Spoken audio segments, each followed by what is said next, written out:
Ladies and gentlemen, welcome aboard the Wright Flyer. I'm Randy Wright, and I'll be your captain on this solo flight special edition of our state-of-the-art radio program. Folks, this will be the final boarding call, so if you please, claim your seats, fasten your seatbelts, kick back, relax, and enjoy the show while I go ahead and delve into the pre-flight checklist, as there really is a lot of news and information to get to before I may fully indulge you with your in-flight entertainment. Now, folks, I know that we've had nothing but a slew of bad news with respect to our most recent editions of our state-of-the-art radio program, but therefore, I decided that it's time for us to have just a little bit of entertaining news, and boy, is there some entertaining news out there. As you are all aware, Jill Stein is the communistical candidate for the so-called Green Party, that one that had always put up Ralph Nader, the man who had destroyed convertible cars in the big three American automakers because of his slip-and-fall, frivolous-style personal injury lawsuits. And he had always pushed for an environmentalist wacko-type regime that is based in a true identity of transforming red to green. And so the Green Party is really out there. They're whacked out leftists. They are the worst of the worst with respect to the frothing at the mouth Fabian socialist leftists who desire nothing short of the complete and utter annihilation of these United States of America, both as a nation and as a people. But Jill Stein failed to show up at one of her speaking gigs that was set to be held in Columbus, Ohio. And the excuse that she came up with for that was the fact that she had gone to Cincinnati, the wrong city, instead. Now, maybe this is because she was having a rather Cookie Monster moment, thinking that C is for cookie, and therefore Columbus and Cincinnati, Ohio, would be construed as the same city. But it also goes to show that there is this lackadaisical approach to the American system of polity by these frothing-at-the-mouth Fabian socialist leftists who utterly despise everything that we hold near and dear in this once thriving and flourishing representative republic and vibrant community of popular sovereigns of ours.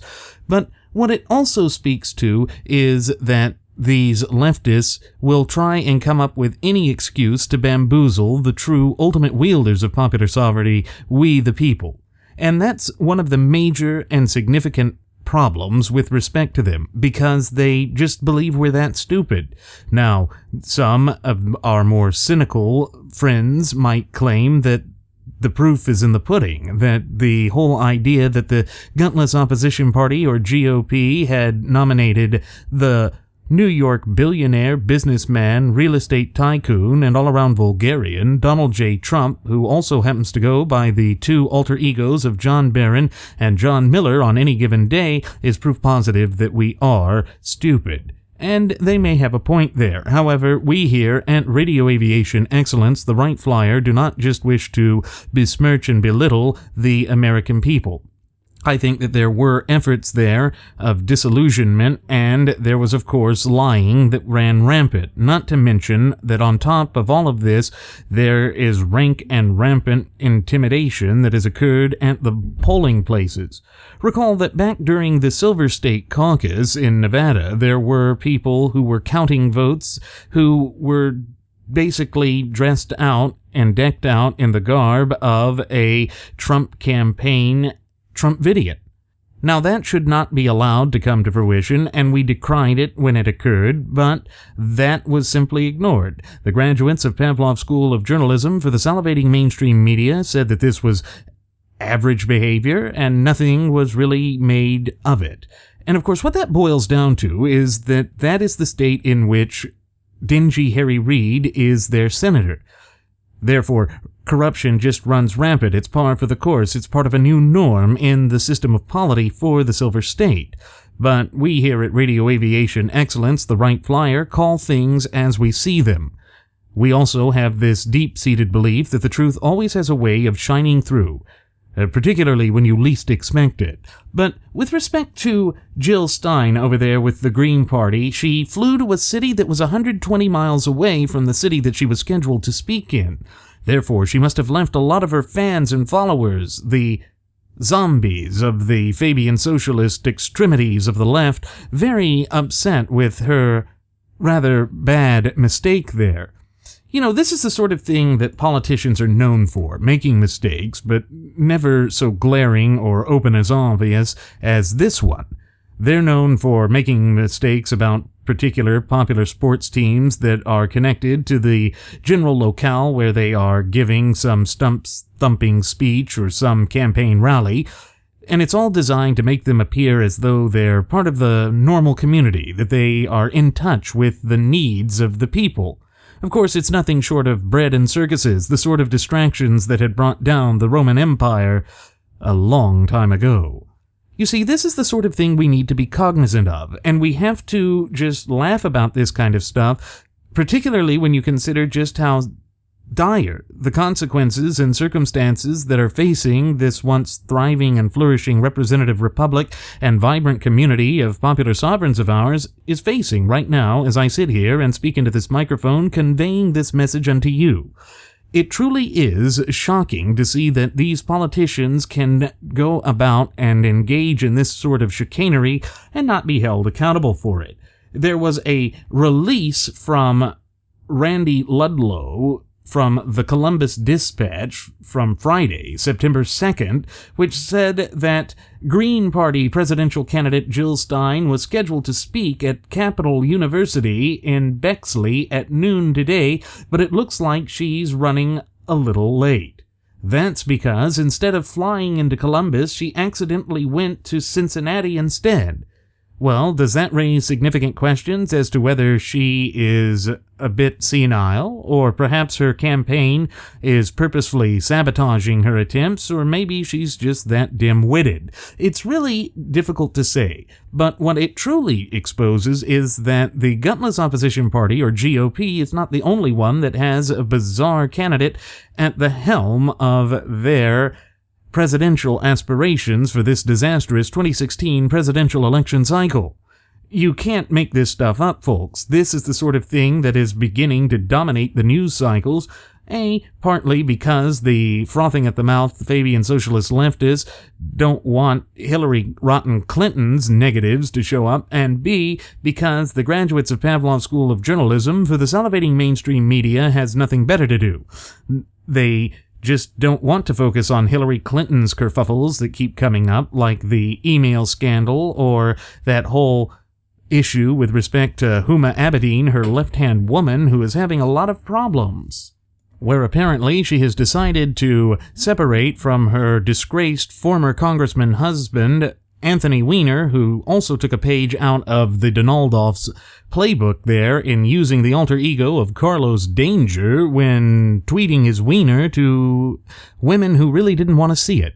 You see, it's this sort of thing that is kind of nasty, kind of negative, sort of goes to the nasty underbelly of the American system of polity. But it also demonstrates what happens when this nation is facing moral blight and decay, which is brought about by the way that the frothing at the mouth Fabian socialist leftists and their allies in the historical revisionists, as well as in the rank and file of the graduates of Pavlov School of Journalism for the salivating mainstream media, have pushed forward this incremental socialism which is designed to destroy our system of polity as well as our national character, heritage, spirit, but above all, identity. And the way they do that is by implementing the two twin cancerous doctrines of political correctness and moral relativism. And part of the reason why we here at Radio Aviation Excellence, the Wright Flyer, have declared war on these slanderous doctrines is because they are utilized as a weapon to bamboozle the people, to lull the people into a false sense of security, but also to cause us to shut down our mental faculties and capabilities in order to just rawly emote. And if there is one thing that my first officer, Jeremy Grapington, my first air marshal, Mr. Nelson Ward, and yours truly have warned about on previous episodes of Radio Aviation Excellence, the Wright Flyer, it's that these doctrines that lead us to rawly emote also leave us highly susceptible to manipulation by those who have ulterior motives, those who seek nothing short and nothing more than the complete and utter annihilation of these United States of America, both as a nation and as a people. And the way that they're able to do it is they realize that through their draconian methods of overzealous regulation of the private industry, particularly with respect to small businesses in the United States, they're able to make it to where the American people cannot invest the amount of time that's necessary to keep abreast of current political events, those very events that have dire implications and dramatic impacts upon the facets of their daily lives. You know, it's as the great visionary Zygmunt Dobbs warned in his magnus opus of Keynes at Harvard back in the 1950s that the frothing at the mouth Fabian socialist leftists like to engage in puffery. And that's part of the dark and twisted game of semantics that we have warned about going back to our premiere episode, which aired almost a year ago on September 11th of 2015. You see, semantics allows them to basically engage in the introduction of terms of art, thereby transforming the original intended definitions of words to fit their twisted agenda. It accomplishes a bifurcated goal. And that goal that they are attempting to go about is, firstly, to lull the people into thinking that their dark and twisted machinations really aren't that harmful, that it's a rather benign thing, and secondly, it's to, once again, redefine the language so that their code language becomes a new norm within the body politique of the United States. Think of the way that they have used the gay agenda to change the meaning of the word gay. The traditional definition of gay meant happy, carefree, living life as you would want to. However, it's been corrupted and co-opted by the homosexual mafia. That group has gone forth and embraced it as a form of empowerment. But it really isn't a form of empowerment. It is a form of perversion, and it goes along the lines of the cultural Marxist doctrines of tearing down the fundamental pillars of society. And of course, Marx loathed and despised the one true fundamental building block of society, which, as we all know, is nothing other than the nuclear family. That's why they've pushed for the redefinition of marriage to include homosexual marriage. It's why they are attacking our time-honored values, traditions, and institutions, and under the disastrous 2 terms of this Barack Hussein Obama regime, they've been able to double down on those efforts. And that's due thanks in no small part to the unwillingness on the part of the detente wing of the gutless opposition party, or GOP, to stand up to them. In fact, that is the reason why we have renamed or changed the meaning of the acronym of GOP away from Grand Old Party to Gutless Opposition Party. It's because there's nothing grandiose about what the current Republican Party's doing.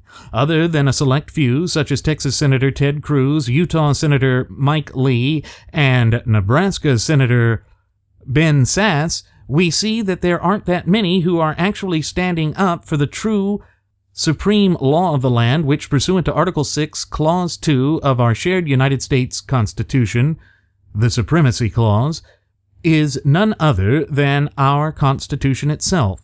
The language contained within the 4 corners of Article 6, Clause 2 clearly states that the Constitution itself composes the supreme law of the land. Yet again, we see that the graduates of Pavlov's School of Journalism for the salivating mainstream media doesn't want to cover this because it would prove detrimental to their frothing-at-the-mouth Fabian socialist agenda, which is propagandistic in its very nature. So again, it is so important that we foster that fluent and working knowledge and understanding of both our shared United States Constitution and also our fundamental and inalienable rights, which were endowed to us by our Creator, who happens to be none other than the God of nature himself. Again, this is getting back to basics, and it's why we say it is so important in this once thriving and flourishing representative republic and vibrant community of popular sovereigns of ours to get back to basics. Because the Constitution is the basic, and it will guide us to be able to stand up to these nefarious forces that are hell-bent on depriving us of the very foundations and roots of our nation and our national identity. Now, it may seem very abstract that I'm talking about this. Some may even think that it's a blatant waste of time, but I think nothing could be further from the truth, because it gets back to who we are. And that is what the frothing at the mouth Fabian socialist leftists have been working to basically bamboozle the people with for the past century and a half now. They don't want us to have that fluent and working knowledge and understanding of the Constitution, because then it means that we are more in tune with, more in touch with our true national heritage, character, spirit, but above all, identity.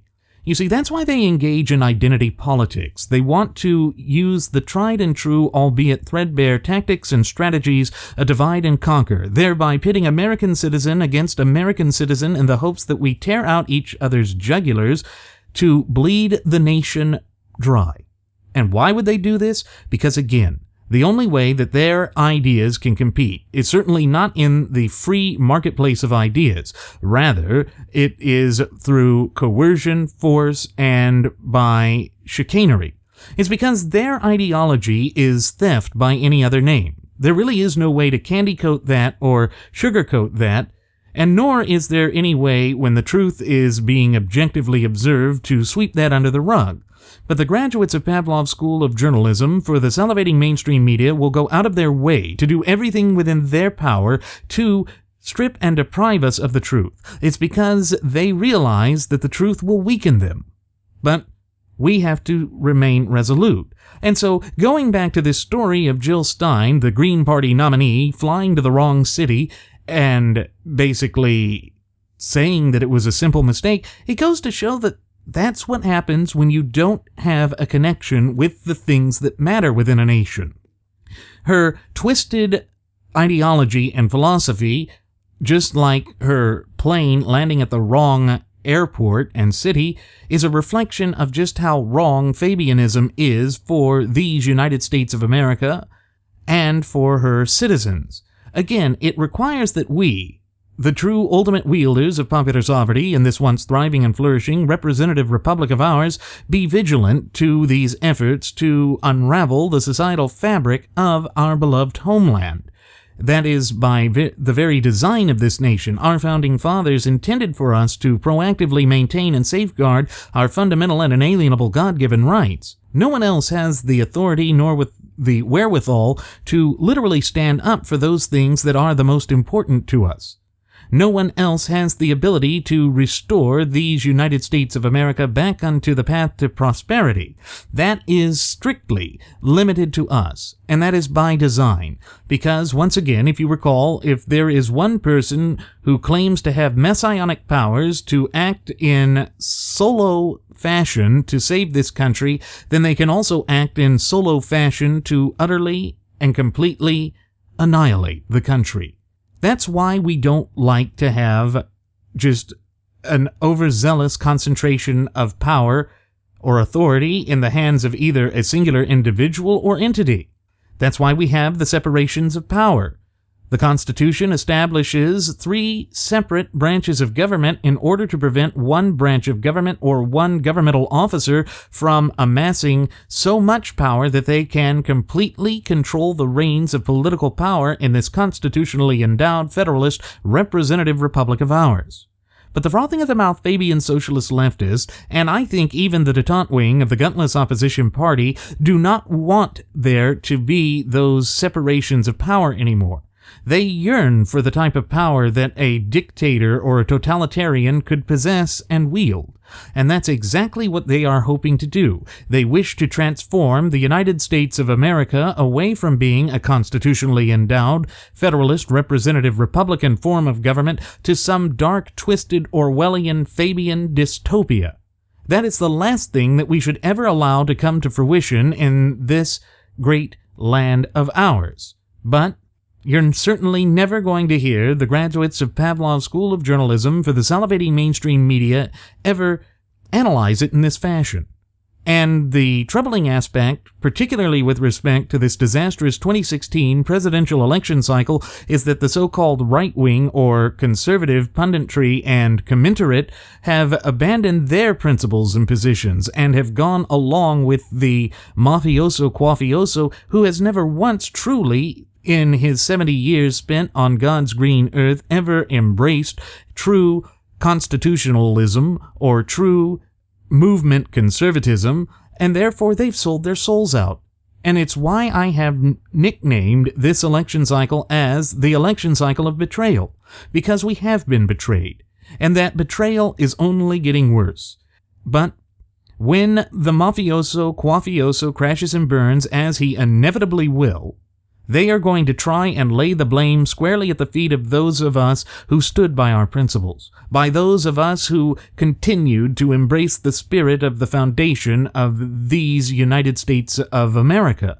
The reason they're going to do that is they are partially ashamed of themselves, but they are also so fragile with respect to their ego that they cannot accept responsibility for their own words, deeds, and actions.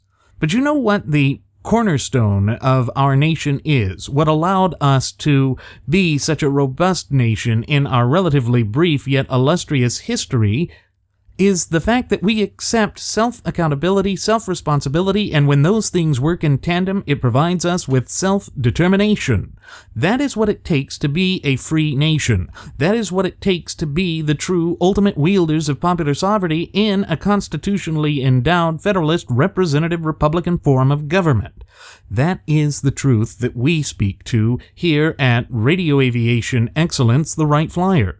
It's because we know that you can be empowered by embracing that knowledge. And by spreading knowledge of our Constitution, we can thereby more easily stand up to these charlatans, these frauds, these hucksters who go out of their way to try and strip and deprive us of our fundamental and inalienable rights. And again, it goes right back to Jill Stein basically being an alliteration for what the frothing at the mouth Fabian socialist agenda is for America. She landed in the wrong city because her ideology truly is wrong for a free, open, honest, and truly liberty-loving society like that of the United States of America. These are the simple facts that we must embrace. And it just goes to show that the arena of American politics is so dysfunctional right now that we have lost a sight of what matters. And that sorts of problems like these become a bit of the new norm. They become expected. They become exactly what we think that our system has devolved into. But our system of polity is much greater than this. It's why we go by that old adage that the sum is, that the whole is greater than the sum of its parts. Well, with respect to the United States and our representative Republican form of government, what makes the whole greater than the sum of its parts are the natural law tenets upon which our entire governmental system is based upon. Those natural law tenets form the bedrock foundation of not only our shared United States Constitution, but also our fundamental and inalienable God-given rights. And again, it is so important to foster that fluent and working knowledge and understanding with respect to the Constitution and also those rights, so that we can proactively maintain and safeguard them as we are expected to in our capacity as United States citizens, irrespective of whether we are natural-born or naturalized. But again, this sort of conversation has not come to the surface in the general talking points with respect to the election cycle that is unfurling before the shocked and horrified eyes of this tired nation. And the reason I say we're tired is that we have suffered through 2 terms of the most divisive political regime in all living memory. Barack Hussein Obama has essentially declared war on the United States of America, both as a nation and as a people. Why? Because he is, in his heart of hearts, truly a frothing at the mouth Fabian socialist leftist, and he wants to see the United States of America be put into her proper place, as they like to think of it. But of course, our proper place is that of freedom.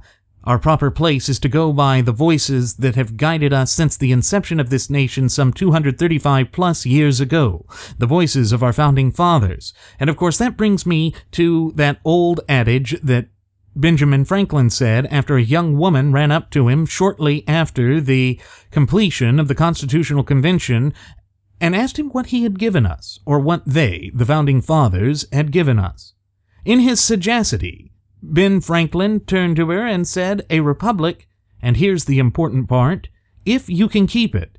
You see, that means that it is our duty, our obligation, but above all our responsibility to proactively maintain and safeguard not only our fundamental and inalienable God-given rights, but also to ensure that our federalist, constitutionally endowed, representative Republican form of government remains a vital and viable government. And you see, that makes perfect sense when you reconsider the idea that the United States Constitution is a social compact or contract, and that we, as citizens, are members to that contract. We are parties to that contract, and when the government acts in a rogue or tyrannical fashion, as it has been as of late, then it is in breach of that contract. So when you turn your attention to the First Amendment, which says that the American people have the right to congregate to petition their government for a redress of grievances, it also makes sense because it follows that direct path. That's what we have to be cognizant and aware of in this country. That's why the historical revisionists that have infested our institutions of education from coast to coast and border to border do not want the up-and-coming generations to know about this, because it makes them malleable like clay in the hands of a potter, so that they can reshape this nation, so that they can make us docile, so that they can fundamentally transform us away from being a constitutionally endowed, federalist, representative, Republican form of government into some frothing at the mouth, Fabian socialist, Orwellian dystopia. Well, enough is enough. We should not bow down and acquiesce to this. We should not collaborate with this. We should not capitulate to these dark and twisted machinations that truly have no place in an open and honest, but above all free society like that of the United States of America. But, again, the onus of responsibility is on us. And folks, the reason that we here at Radio Aviation Excellence, the Wright Flyer, come out and produce these shows for you is for the explicit purpose of empowering you, giving you the ability to stand up to these charlatans, these hucksters, these carnival barkers, these snake oil salesmen and con artists, and say no. Because in saying no, you are taking back the reins of power in this nation. You are beginning to place us back onto the path to prosperity as only you, in your capacity as the true ultimate wielders of popular sovereignty in this once thriving and flourishing representative republic of ours, can. You see, none of the candidates can. The government can't do it. None of these people that come out and proclaim that the central government is somehow the end-all be-all answer to all of our plight, and to all of the troubles that face this nation, they're being completely intellectually disingenuous when they speak in that fashion. Why? Because it is not in line with the clear and concise language contained within the four corners of our shared United States Constitution. You see, that is why we say, go back to basics. The basics are that our nation is based on the natural law tenets, that we are a free people who are the only wielders of popular sovereignty, and therefore our government, which is based on authority which we delegated unto it, can only rightfully and legitimately rule with the consent of the governed. And the reason I say that that's important to consider that that's a natural law tenet is it runs all the way back to the summer of 1215 in a little boggy field in England known as Runnymede. That is when King John I of Robin Hood fame was forced to sign the Magna Carta or Great Charter by the baronage of England. Now, why was he forced to do that? Because the barons were sick and tired of the king being able to just exact taxes from them without having to seek their permission. In other words, he was allowed to just go on all sorts of bizarre campaigns without any regard to his citizens. That's why England, unlike the other nations of Europe, had a unique approach to sovereignty. In other nations, it was an absolutist system where the king wielded all the power. All of the power was consolidated into one singular individual, and that individual was known as the sovereign. In England, it was between the king and Parliament. But our founding fathers took it to the next logical step, that of we the people. That's why our Constitution's preamble opens with the lines, "We the people do ordain and establish this Constitution of the United States of America in order to create a more perfect union." Now, for those alternative right people, or the alt-right people like that author Edmund Kozak, who try and say that the Constitution is merely a piece of paper, he ought to know better. And the reason I say he ought to know better is he holds a history degree from the University of Edinburgh, Scotland, and therefore he should know about the natural law tenets that were found in Magna Carta, because Scotland was brought under the wing of Magna Carta II after King Edward I had tried to bring them into the fold. And that opened up this long, drawn-out, bloody struggle between Scotland and England. You know, the whole idea behind the name United Kingdom is the United Kingdoms of England, Scotland, Ireland, and Wales. Now, it's a very controversial thing, and it has not been fully resolved yet. But we see that that is the case, that this is the sort of natural law tenets that people like Edmund Cucksucker should know. And it also shows that there is a lineal sort of approach to this, something that you can point to, the linear history of natural law. And that's where Karl Marx got things wrong. He said that history is always linearly progressive. No, the only thing that is linearly progressive, because it's timeless by its very own nature, are the natural law tenets themselves. That is a crucial message and lesson that we need to take away from the entire system of polity. One of the other things that we've previously warned about on Radio Aviation Excellence, the Wright Flyer, is this whole notion that a false narrative or a false perception in the arena of American politics can be more powerful and meaningful than the truth itself. It's one of those unfortunate truths and situations that we have to face in the American system of polity. And one of the areas where this is going to be a major distraction is in the area of so-called immigration reform. As we all know, that was one of the pushes that Trump made to make his way to the top of that overflowing field of gutless opposition party, or GOP, contenders for the nomination for the highest office in the land. And he's already become a squish on that. He's already started being the quaff waffler with respect to his pet issue.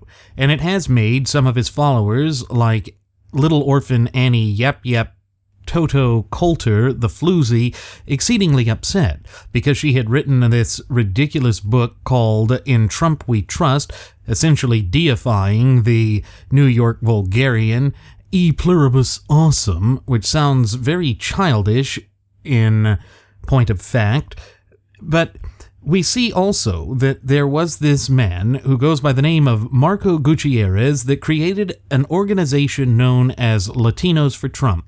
And he's very upset with the mafioso quafioso, saying that if we don't take the illegal alien problem seriously, their culture will become dominant. And he went so far as to say that there would be taco trucks at every corner if we don't begin to truly do something about our porous southern border.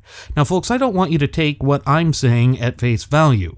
So I've got a soundbite here queued up with the man saying it himself, because he went on to a frothing at the mouth graduate of Pavlov's School of Journalism for the Salivating Mainstream Media program and the actual Pravda for the Fabian Socialist MSNBC on a show called The Joy Reid Show. Now, Joy Reid and her other guest, who represents the frothing at the mouth Fabian Socialist leftist agenda and position, acted as though they were offended by the things that Gutierrez was saying. The point of the matter is, however, that a lot of what he was saying is true. And yes, we do have an illegal alien problem in this once thriving and flourishing representative republic and vibrant community of popular sovereigns of ours, but the radical left just doesn't want to admit that, and I fear and know for a fact that Donald J. Trump is just using that as a way to bamboozle the electorate of these United States of America. But I'm going to go ahead and cue up that soundbite now so that you can hear this for yourselves. So here we go. Here. We need to reform. What problems are you talking about? My culture is a very dominant culture. And it's imposing and it's causing problems. If you don't do something about it, you're going to have taco trucks every corner. Wait a minute. I'm sorry. Hold on a second. I have to let Adriano in here. I don't know. I don't even know what that means, and I'm almost afraid to ask. I'm offended. I'll tell you what that means. The Spanish never conquered Mexico. Already there, you could see that they were buying into the twin cancerous doctrines of political correctness and moral relativism, and we here at Radio Aviation Excellence, the Wright Flyer, have declared outright war on those doctrines because of the fact that they are being utilized as a weapon in an attempt to silence the true ultimate wielders of popular sovereignty, we the people. However, it also shows that Mr. Gutierrez does not have a full grasp of Latin American history when he says that the Spanish never conquered Mexico. Well, yes, they did. And that's why Spanish is the dominant language in Mexico. Their entire caste system that they have, and yes, folks, they do have a caste system in Mexico, is based off of the old Spanish system of peninsulares, meaning those that were born on the Iberian Peninsula or Spain, criollos that were mixed with the peninsulares and the indigenous peoples, and then the indigenous peoples. So that system is still there. Their entire caste system is based off of that old Hispanic tradition, or Spanish tradition from Spain. But they go on, and it just gets more bizarre from there. We are a culture. We have a lot of good things that we bring to the United States, but we also have problems. And you guys are going nuts over something that there's a 10th step to this problem, and you guys are already talking about the 10th step. We haven't even started walking this path. Let's let Adriano respond, because we don't have unlimited time. Okay. I don't know what culture Mr. Gutierrez is talking about, but I know that the Hispanic culture has a saying, a very prominent saying, mi casa, tu casa, my house, your house. It is a tolerant culture. It is one that welcomes neighbors in. It is one that shares their culture, their music, their folklore. It is not an aggressive, a bullying culture, as was displayed by Donald Trump and his 10 points that he laid out, including these deportation task force. What are really these deportation? Are they like unmarked vans that are going to go in and raid churches and community centers and going to do midnight races? Is this what America is really about? Now, what he just did there, Adriana, I believe his name was, is lay out exactly what cultural Marxism is. When he said, mi casa es tu casa, it means that your culture will be appropriated by ours. And when he said that he didn't know what culture that Marco Gutierrez, the pro-Trump Latino guy there, was speaking about, well, he was speaking about the Latin American culture within the United States of America. And yes, it is a problem when the illegal aliens that have just been pouring across our porous southern border don't wish to assimilate into our larger society as a whole. That is something that cannot be ignored. A nation without borders is hardly a nation at all. And one of the few things that Theodore Roosevelt ever said correctly, because, as you recall, he is the father of the modern progressive movement, it was that you have to have loyalty to one flag. And that's part of the problem. The frothing at the mouth Fabian socialist leftists have stumbled upon an agenda where they wish to pit American citizen against American citizen and to engage in identity politics. That's part of their tried and true, albeit threadbare, tactic and strategy of divide and conquer. And recall that this is all about truly dividing the United States of America. thereby weakening the societal fabric of this once thriving and flourishing representative republic and vibrant community of popular sovereigns of ours. That's been their goal. That's been their end game for well over a century and a half now, and we, in our capacity as the true ultimate wielders of popular sovereignty, must be cognizant of and aware of, as well as wary to, these attempts to utterly annihilate all that we hold near and dear in the United States of America. They really do wish to destroy our culture. They are giddy about the opportunity to rip the societal fabric of America apart at the seams, because then they can work on their dark and twisted goals as well as machinations of fundamentally transforming the United States of America. And recall that back in 2008, then presidential candidate Barack Hussein Obama went in front of the cameras for the graduates of Pavlov's School of Journalism for the salivating mainstream media to boldly proclaim that we were just 5 days away from fundamentally transforming the United States. Recall that he said that, and I've even got the soundbite for it that I'm going to cue up for you right now. We are 5 days away from fundamentally transforming the United States of America. In 5 days, you can turn the page on policies that put greed and irresponsibility on Wall Street before the hard work and sacrifice of folks on Main Street. In 5 days, you can choose policies that invest in our middle class and create new jobs and grow this economy so that everyone has a chance to succeed.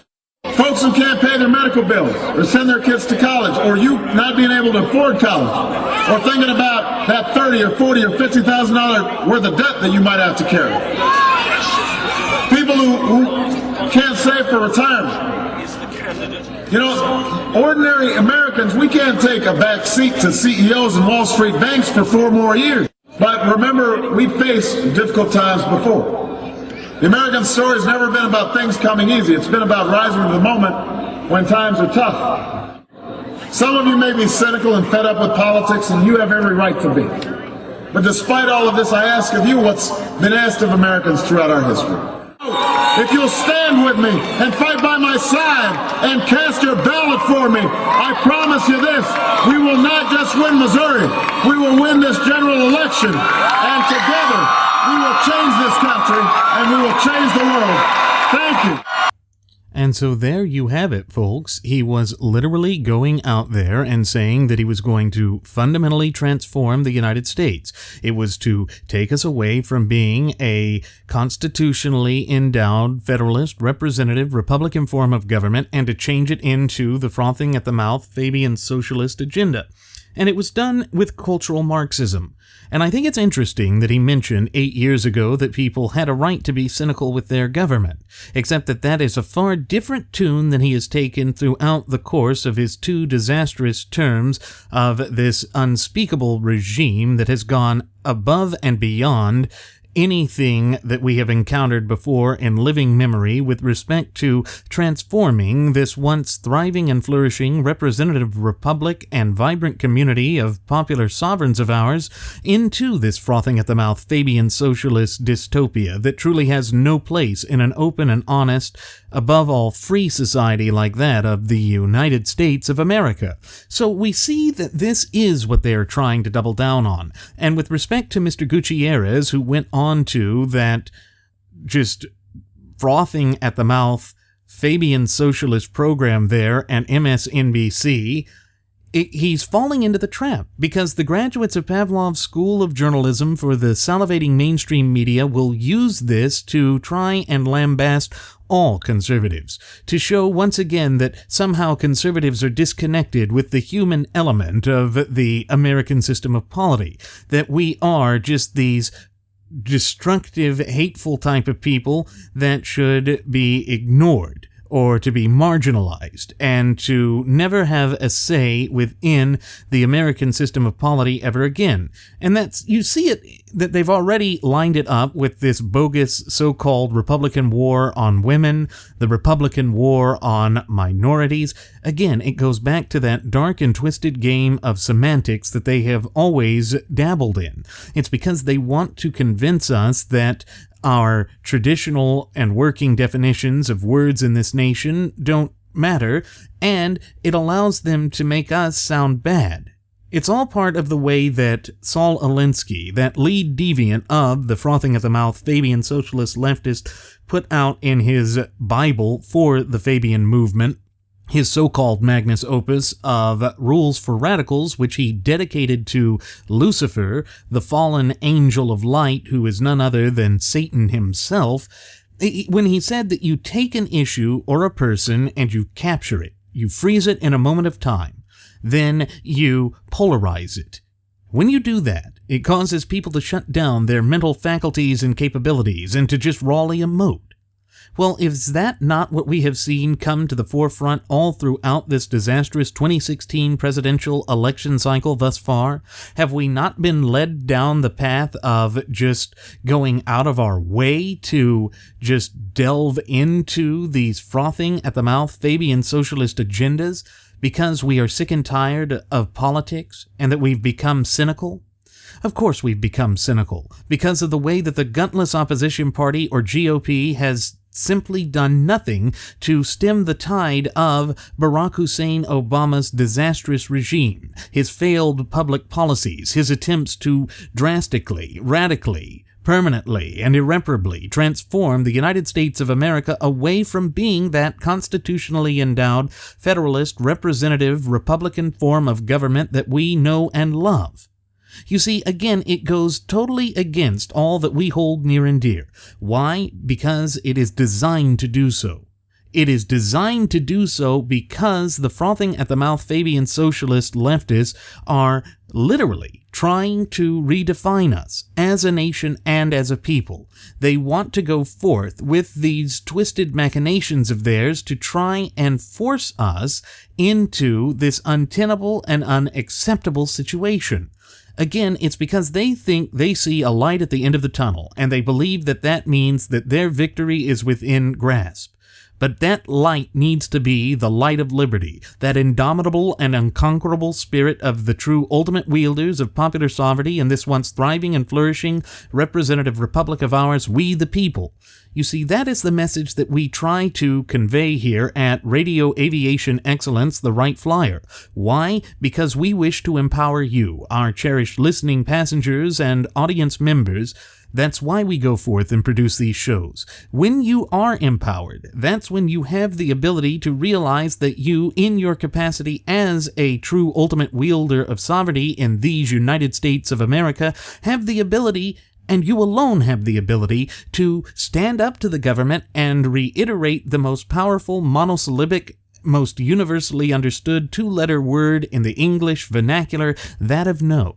No, you cannot fundamentally transform us. No, you cannot redefine our words. No, you cannot tear apart our culture, our society, and as well as our time-honored traditions and institutions. And you see, that's one of the great deceptions that has been foisted upon us, particularly by the frothing at the mouth Fabian socialist leftists. Remember that Barack Hussein Obama had once claimed that he wouldn't support same-sex marriage, yet he has come out to be one of the leading acolytes in this movement to pervert the traditions and the institutions of this once thriving and flourishing representative republic and vibrant community of popular sovereigns of ours. Folks, there really is no way around that. There's no way to escape that. That is literally what we are facing.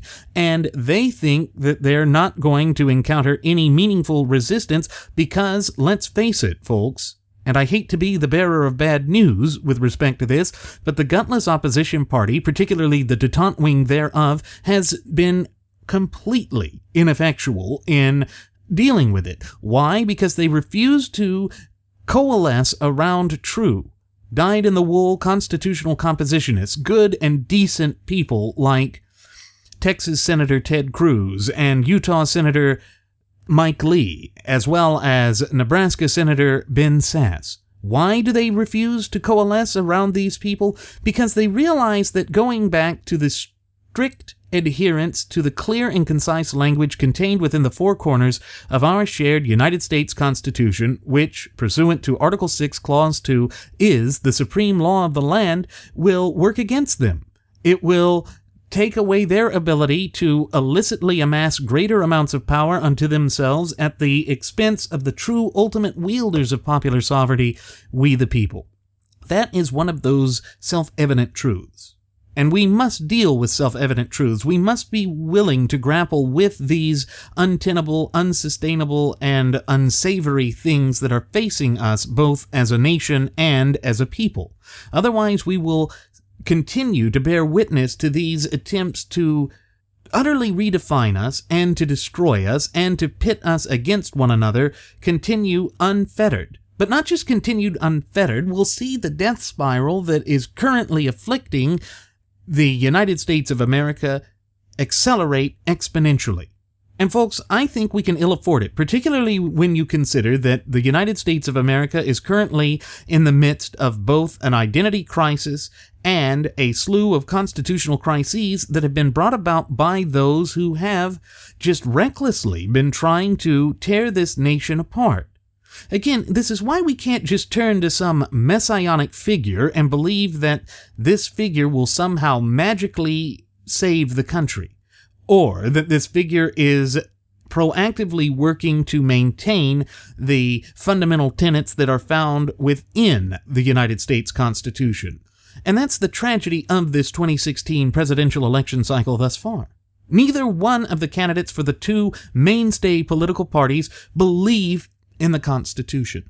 None of them really believe in the sovereignty of the people. And they certainly do not believe in the history or the importance of this nation as it was founded some 235 years ago. And you see, this is why so few realize that our Constitution is the longest contiguous or uninterrupted running constitutional document in the entire course of human events. In other words, in all of world history, there has never been as open, honest, fair, or free, nor as a successful government as that of our representative republic. And the reason that our representative republic has been able to scale such lofty heights in our relatively brief yet illustrious history is because of the natural law tenets that form the bedrock foundation of both the United States Constitution and our representative republic. You see, those natural law tenets, by their very nature, are timeless, meaning they're just as applicable today as they were at the inception of our country some 235 years ago, as God willing they will be some 235 years from today. That's just the simple facts of the matter. That is what we must come to terms with, both as a nation and as a people. Because the Democrats are going to continue to double down on these efforts that have been so successful under President Peel and Squeal himself, the Chiquita-in-Chief himself, Barack Hussein Obama. Why? Because that is their ultimate end goal. They wish to transform us into that unsavory, unacceptable, and unsustainable cultural Marxist and Fabian socialist dystopia. But enough is enough. We, in our capacity as the true ultimate wielders of popular sovereignty in this once thriving and flourishing representative republic of ours, have the ability, and we alone carry that ability, and have been endowed with that ability to stand up to them and say no. The only way that we can do that, though, is to stand shoulder to shoulder in solidarity and unity, to say no. And of course, that is something that the mafioso, quafioso, I think, inherently understands. I think that is why he goes out of his way to engage in the tried and true tactics of the frothing at the mouth Fabian socialist left of divide and conquer. Just look at the wedge that he's driven into the base of the gutless opposition party, or GOP. He has pit Republican against Republican. He has violated the so-called commandment of Reagan that thou shalt not attack thy fellow Republican.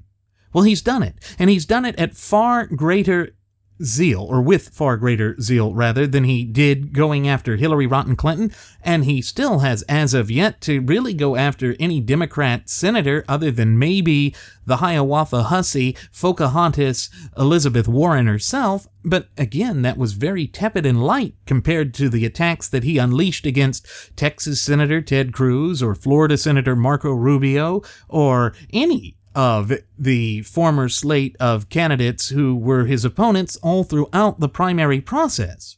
And that sticks in the craw of the Republican Party's members. And then when you see that he doesn't embrace the Constitution, when he shows a laughable and woeful lack of knowledge and understanding with respect to the Constitution, for instance, claiming that he would support Article 12, which is kind of funny, seeing as the Constitution is a 7-article document. There is no Article 12 unless you're looking at Article Non, Section Existence, Clause 0, right next to the bovine excrement and equine excrement clauses. It's just not there. And it shows that he has no knowledge of it. Now, of course, the Lion Branch Trumpidians that suffer from acute ostrich syndrome, meaning that they shove their heads up their posteriors as opposed to in the sand, would have us believe that he meant the 10th Amendment, that was somehow magically Article 12.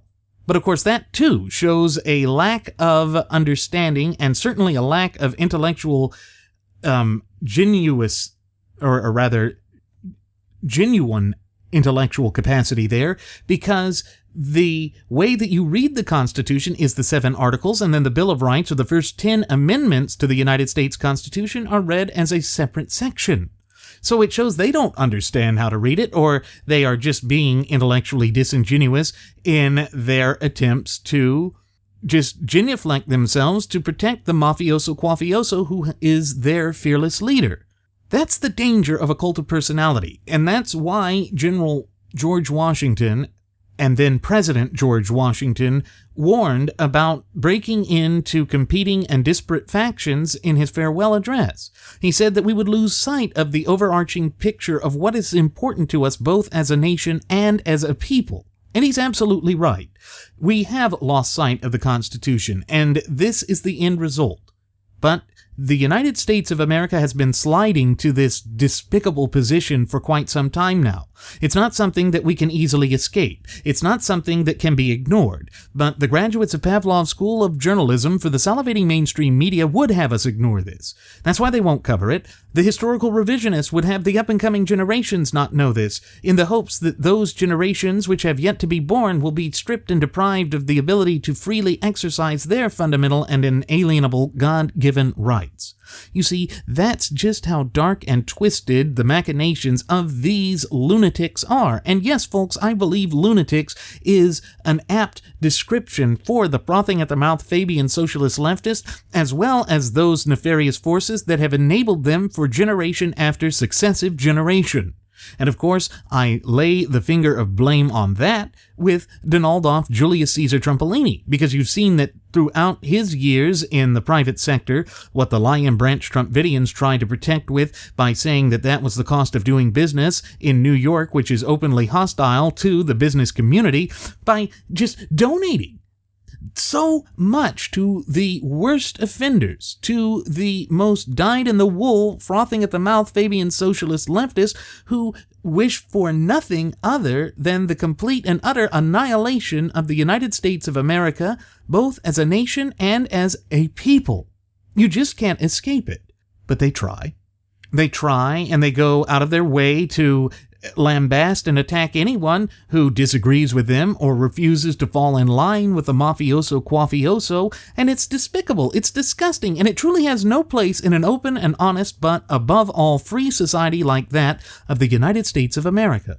Now, folks, I wish I had words of comfort and solace to convey unto you as I sit here and speak into this microphone with regard to this issue, but I don't, because he is the nominee for the Gutless Opposition Party, or GOP.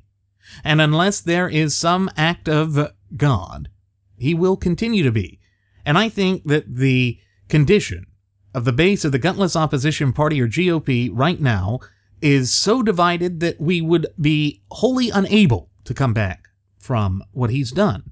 That what he has done has just put us into a truly untenable situation, one that it will be exceedingly difficult to come back from. And I think that that was his goal from the very beginning, that he wanted to strip and deprive the true ultimate wielders of popular sovereignty of their fundamental and inalienable God-given rights. After all, he's been long-term friends with the Clintons. He was very close with them. He even had them at his third wedding, and he was very offended when Chelsea Clinton did not have him attend her wedding.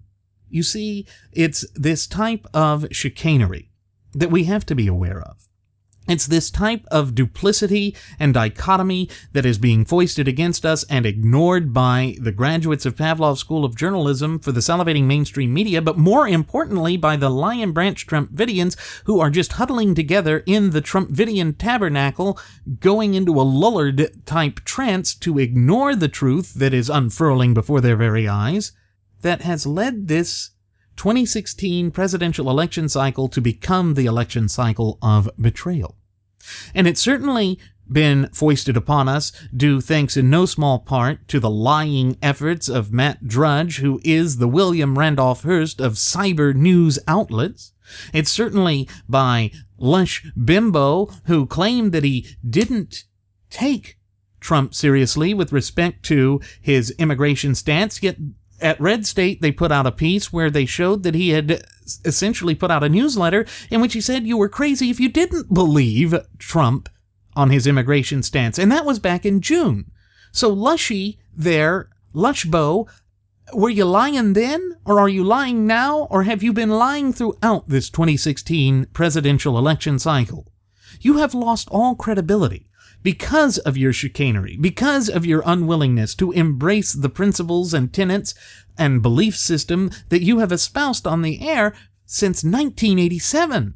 We're talking a period of what? Almost 30 years, 29 years. Why? Why did you decide to sell out? Why did you decide that that was in our best interest, both as a nation and as a people? Because it's literally beyond me. It's shocking. It's shocking. It is a betrayal, the likes of which would be exceedingly difficult to sweep under the rug. But we see that that has become the new norm. This type of betrayal is something that shows that they were never really committed to conservatism, that they were never movement conservatives, that they just saw this as a cash cow to milk so that they could grow wealthy off of our consternation and angst. Well, that is despicable.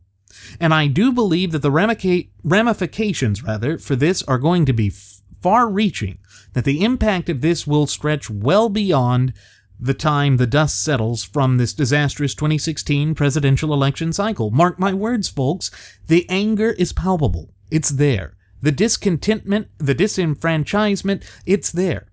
And if you sold out for your 30 pieces of moldy dandruff, you need to be held accountable for that. And I include Lush Bimbo in that category, just as I do Laura Incomph, just as I do Michael Weena Savage and Sean Hannity. You know, Sean Hannity wants to come out here and say that it is the fault of never-Trumpers that Trump is losing. No, we told you from the get-go that this candidate would be unacceptable, that we could not, in good conscience, vote for a man like that. And if that is literally going to be Sean Hannity's position, he can go straight to hell. And I know that Glenn Beck says that we need these people to rebuild after this. I don't think so. Because once you have betrayed trust like that, it is going to be exceedingly difficult to re-earn that trust. And self-accountability, self-responsibility, and thereby self-determination are the fundamental pillars of what it means to be an American citizen. It's what it is to be a part of this great representative republic that has been handed to us by our founding fathers. And again, it takes us right back to the words that Benjamin Franklin uttered to that young woman after she came up to him in the immediate aftermath of the Constitutional Convention and said, Mr. Franklin, what is it you have given us? And he said, a republic if you can keep it. Now, what that means, folks, is that we carry the onus and duty and burden but above all, responsibility to proactively maintain and safeguard that. And you certainly can't do that with Donald Trump, who has sat there and said that he thinks that the three most important things that government should do, the three most important responsibilities of government, is to provide education, housing, and health care. I mean, folks, you can't make this stuff up. One of the people who made us the most upset throughout this 2016 presidential election cycle in her betrayal has been that of former Alaska Governor Sarah Palin. Remember, she went out there and said, media heads are a-spinning, because she went out there and claimed that Donald Julius Caesar Trumpolini was the only one who could, quote-unquote, make America great again. In other words, she bought into the shallow, hollow, empty, and meaningless platitude that became the campaign slogan of the mafioso quafioso.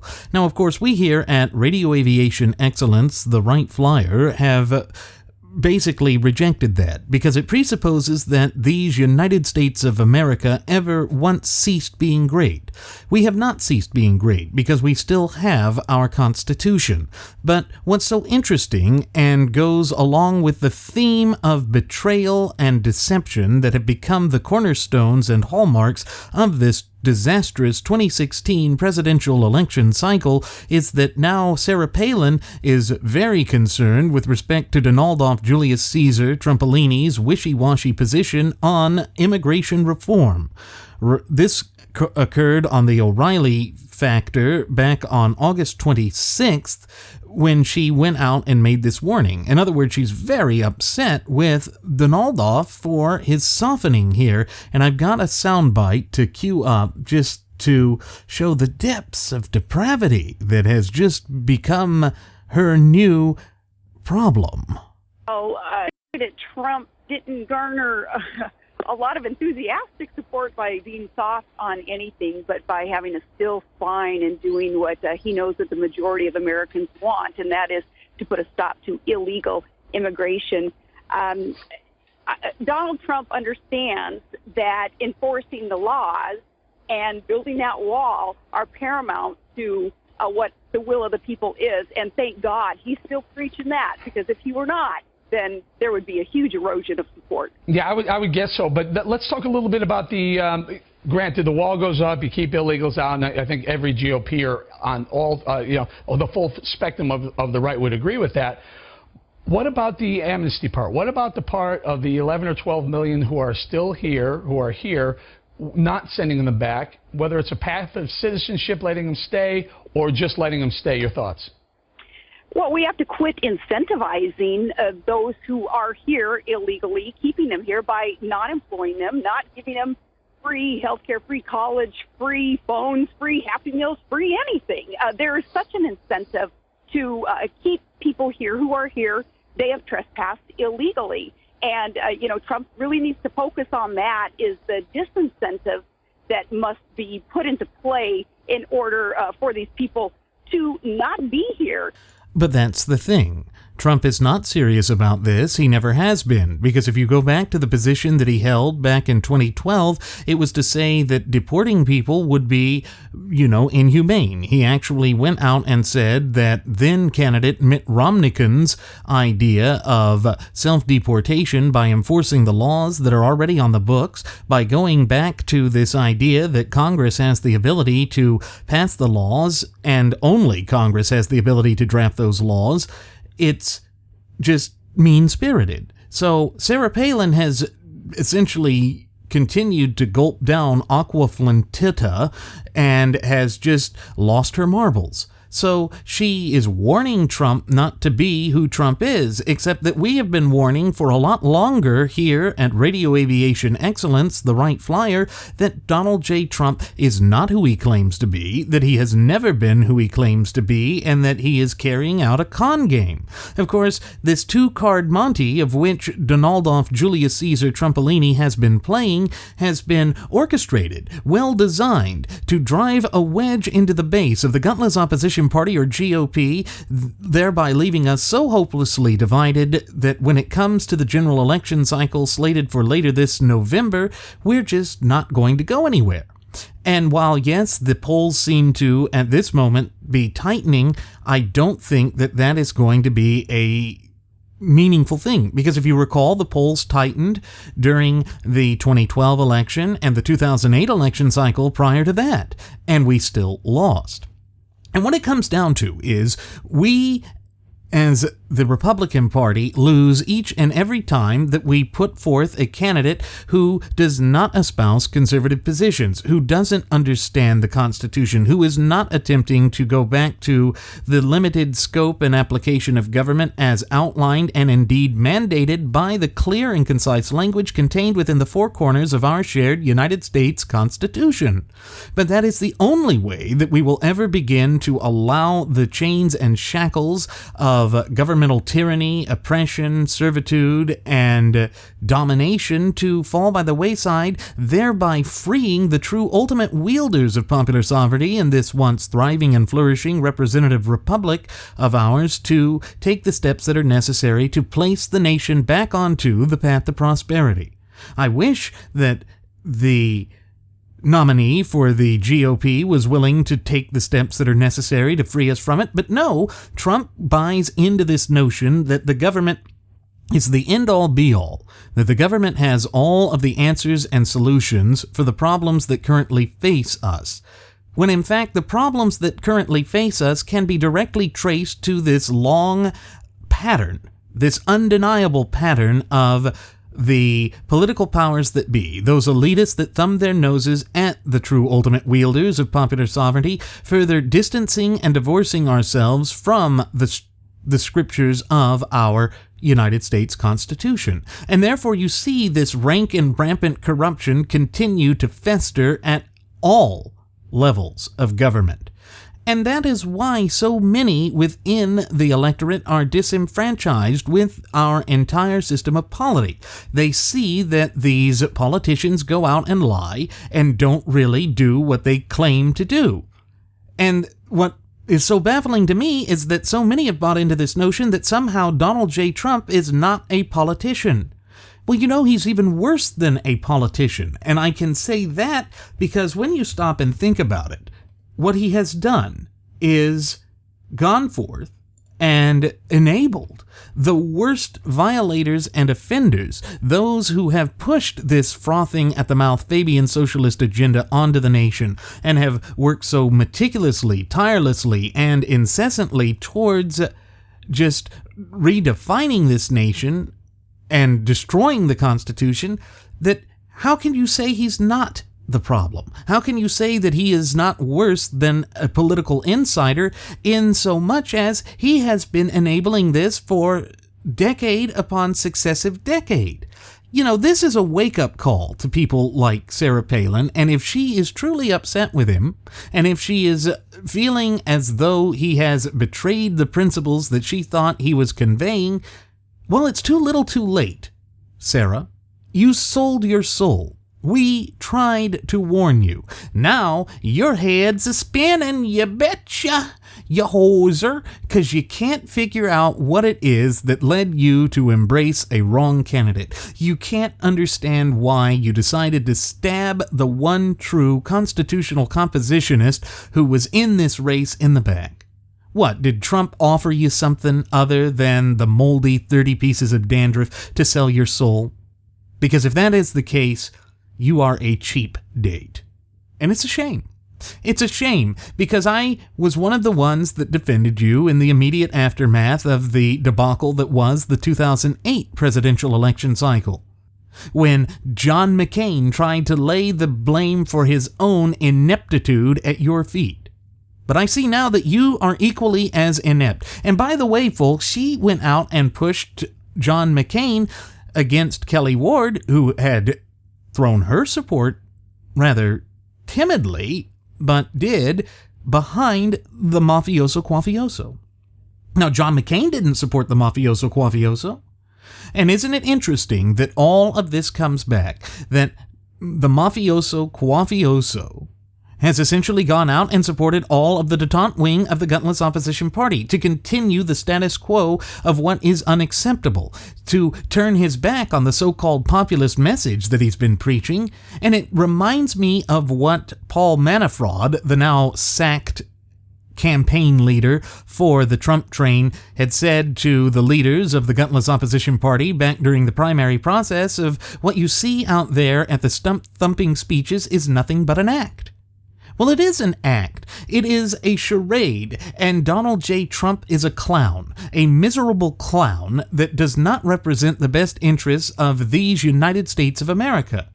And it is so heartbreaking to see that so many who have embraced conservatism, at least at one time in history, have decided to turn their backs on it, either because they are so frightened by Hillary Clinton or they think that Donald J. Trump is some bigly, greatly businessman, when in fact nothing could be further from the truth. Again, reality and truth always have a way of shining through, and Trump is defeating Trump. The only one who is to blame for Trump's inevitable and looming defeat for this general election cycle slated for November is Trump himself. Why? Because he is consistently inconsistent, and he has shown time and again that he does not follow any of these principles or planks or part of the Republican platform, because he's never once really truly embraced it. For the vast majority of the 70 years he's spent on God's green earth, he has been an avid, frothing at the mouth Fabian socialist leftist and progressive. And we see that in the fact that he gave over $100,000 to the Clinton Foundation, that he was big golfing buddies with the Clintons, and that he had even called Billy Bob Clinton just 2 months before he officially threw his quaff into the ring last July. Now, why is it that we find ourselves facing this great magnitude of deception and betrayal? It's because there are so many within the base of the gutless opposition party, or GOP, who are fed up with the way that the détente wing goes out and makes all of these grandiose promises, all of these verbose promises to stand up for a mandate to do something, and they fail to deliver each and every time. Well, here we are. Trump is going to fail to deliver because he is a stealth member of the détente wing of the gutless opposition party, or GOP. Now, of course, the Lion Branch Trumpidians who suffer from acute ostrich syndrome are going to continue to shove their heads up their posteriors and to go into that trance-like lullard condition, going, Trumpolini is bigly, and ignore truth and reality. They do so as a way to protect their own fragile egos. They do so because their pride won't let them see what it is that they have foisted upon us against our will. But it's an untenable, unacceptable, and above all unsustainable situation. We as a nation demand better. We as a nation and as a people deserve better than these two frauds who are the current candidates for the two mainstay political parties. If you want to say that the system's rigged, then the reason it's rigged is because we have these two most unpopular candidates in living memory vying for the highest office in the land. Both of them are damn near 70, at least in Trump's case, he actually is 70. Clinton's 69. Both have health concerns. I mean, can we really trust what his doctor wrote in 5 minutes? And then there's Clinton's respiratory problems and various other health issues, but here it is. This is what we see.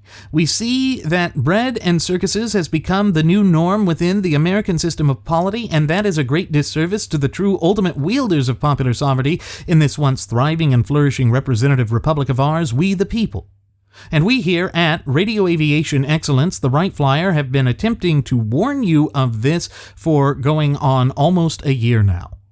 And the reason we do is we have seen that there is no truth behind what the Donaldoff is saying, and Hillary Rotten Clinton is exactly who we thought she has been and who she has been in the media spotlight for damn near 30 years now. Now, these candidates do not care about us. They are not standing up for the supreme law of the land, which, pursuant to Article 6, Clause 2 of our shared United States Constitution, is the Constitution itself. That is what we have to get back to. But none of the candidates are really pushing for that. And because Donaldolf Julius Caesar Trumpolini is consistently inconsistent and is the mafioso quaffwaffler himself, he is putting down ticket races in danger as well. And that's why Texas Senator Ted Cruz said it is so important to vote your conscience, to go down ticket, and to preserve our ability to fight whichever candidate gets in, because neither one of them is working in the best interests of the true ultimate wielders of popular sovereignty. That's just the harsh and stark reality that we face in America. And it shows no signs of getting better at any time within the foreseeable future. I wish that I had words of comfort and solace to convey unto you as I sit here and speak into the microphone, but with respect to that, this is why the 2016 presidential election cycle is unfurling to become such a disaster, such a tragedy. We are essentially snatching defeat from the jaws of victory, because the 2016 presidential election cycle was to be our election cycle to win. Except that Trump is going out of his way to be self-destructive. He's going out of his way to destroy the gutless opposition party. He's certainly not doing anything to help those people who are down ticket. He's going out and attacking people. He took the bait with respect to Morning Joe and destroyed this image, this so-called presidential image that he's been attempting to foster upon us. Another charade, another fraud, another con game, another game of two-card Monty, and he's just unable to control himself. He has not once in his entire 70-year life been able to control himself. And when you look in his history, it makes sense. That's why he was sent to a prep school that was a military academy. It was because he was a juvenile delinquent whom his parents were incapable of controlling.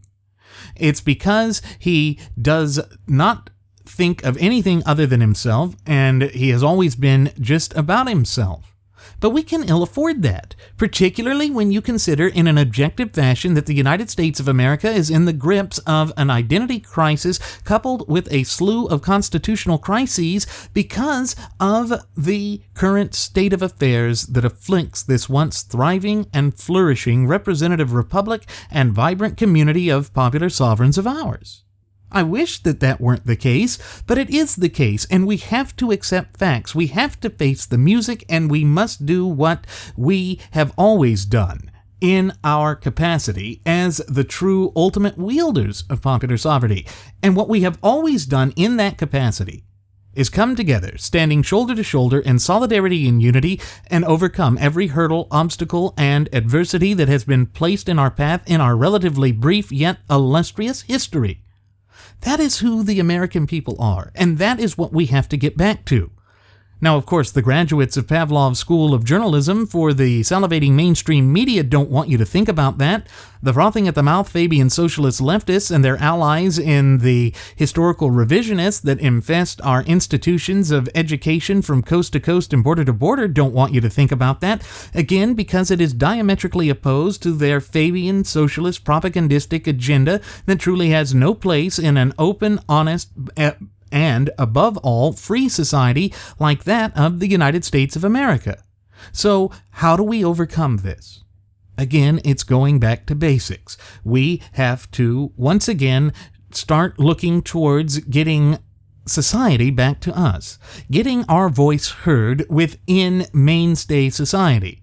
We can't just allow ourselves to be shut off into this enclave where we speak to like-minded individuals. We have to reach out to those who are not properly exposed to the true constitutional history of the United States of America. We have to convince them of what the true national character, heritage, spirit, and identity of the United States really is.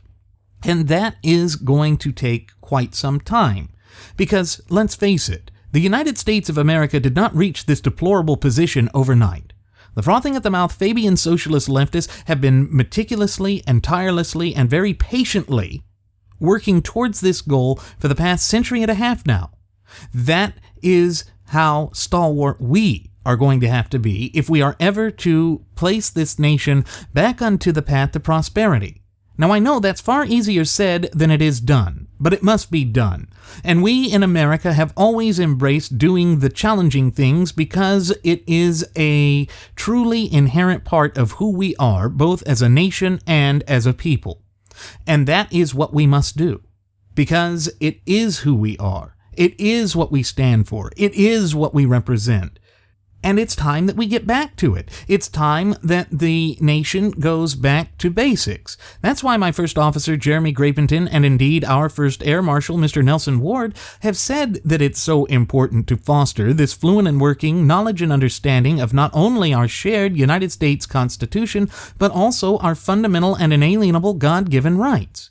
Because without our rights, we are truly left with nothing. The government can tell us whether we live or die, what we can eat, how much we can earn, what we can do to make a living, where we can live, how we can live. It's disgusting. And it's the complete antithesis of the foundational image that our founding fathers dreamed of at the inception of this nation some 235 plus years ago. So again, we must be the ones that embrace who we are. We are the ones that must say enough is enough, and that these charlatans, hucksters, con artists, carnival barkers, and what have you, cannot fundamentally and irreparably transform the United States of America away from being a constitutionally endowed federalist, representative Republican form of government into this Orwellian, frothing at the mouth, Fabian socialist dystopia.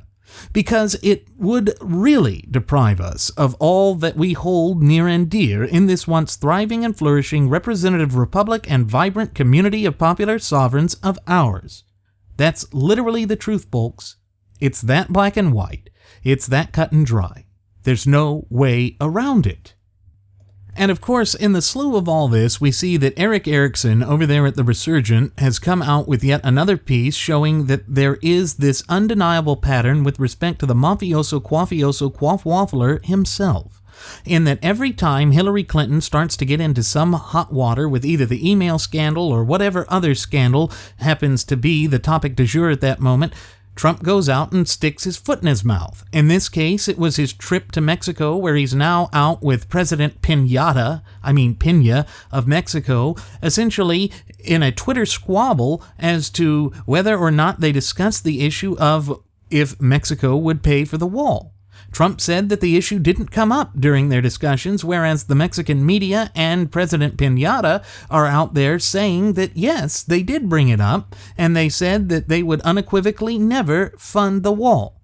Of course, the problem with this whole notion of Trump forcing them to fund this wall is how in the hell is he going to do it? Because Mexico is a sovereign nation. And none of the other nations on Earth are really going to allow us to go forward with trampling upon somebody else's sovereignty. That's what starts wars. But again, Donald Trump is just using this as a hollow, shallow, empty, and meaningless platitude. He's not serious about it. And of course, his approach to amnesty means that all we're going to get, should by some cruel twist of fate he manage to win the general election, is a repeat of the amnesty that occurred under Reagan's watch back in the 1980s.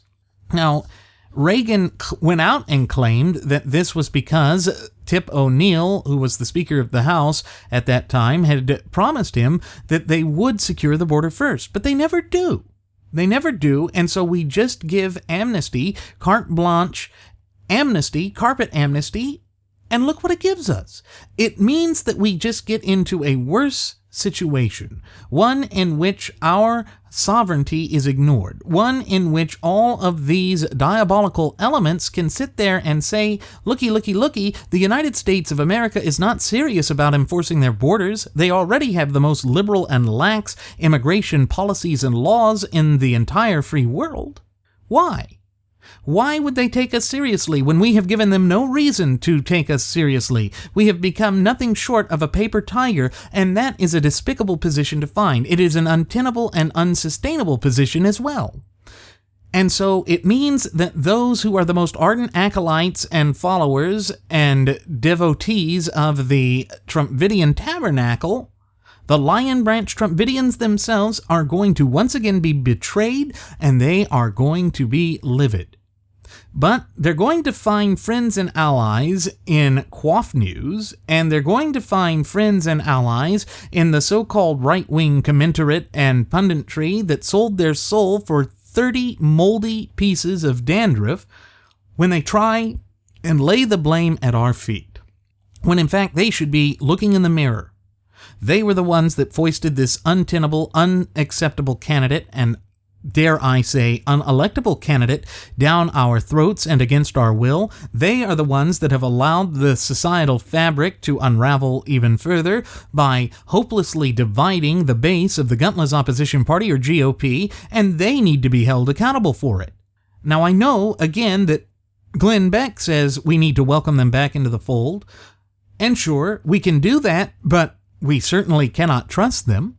We cannot look upon them as a reliable and viable source of information. We should not trust a blessed thing they say, because they've already shown that they have sold out. They have gone so far as to, for example, with Edmund Cucksucker Kozak, attack the Constitution. They've gone out of their way to strip and deprive us of our fundamental and inalienable God-given rights, and to allow the frothing at the mouth Fabian socialist agenda to gather strength and to garner the sort of power that it shouldn't have, because they are busy slinging arrows, mud, and rocks and any other type of projectile at true conservatives. Why? Why is it that we, on the right, are the ones that face this kind of betrayal? You don't see the left plagued with this type of quagmire.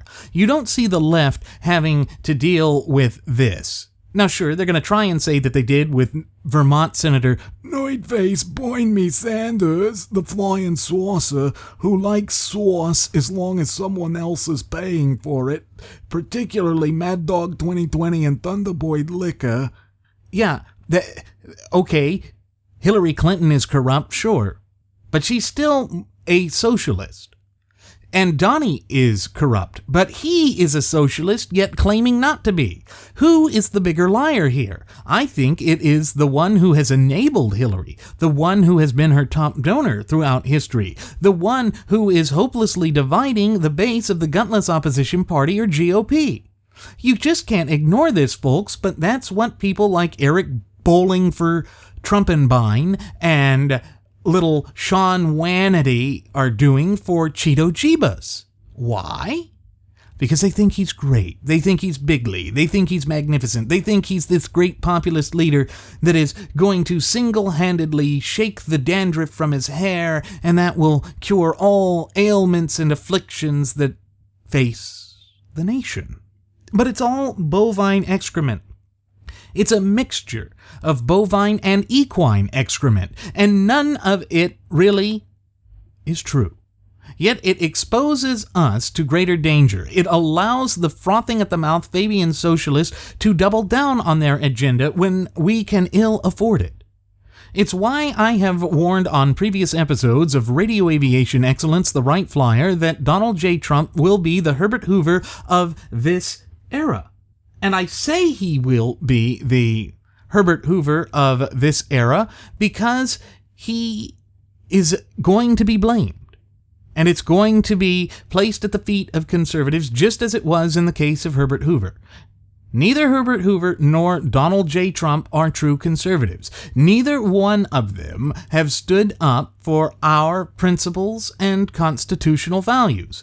And that is untenable, unacceptable. And we just can't afford it. We can't accept it. We cannot allow ourselves to be beholden to this sort of chicanery, because it literally is making this a dangerous place for conservatives. And we see that Trump has gone out and said that it's the Republican Party, not the Conservative Party. And you can't ignore that. You literally cannot.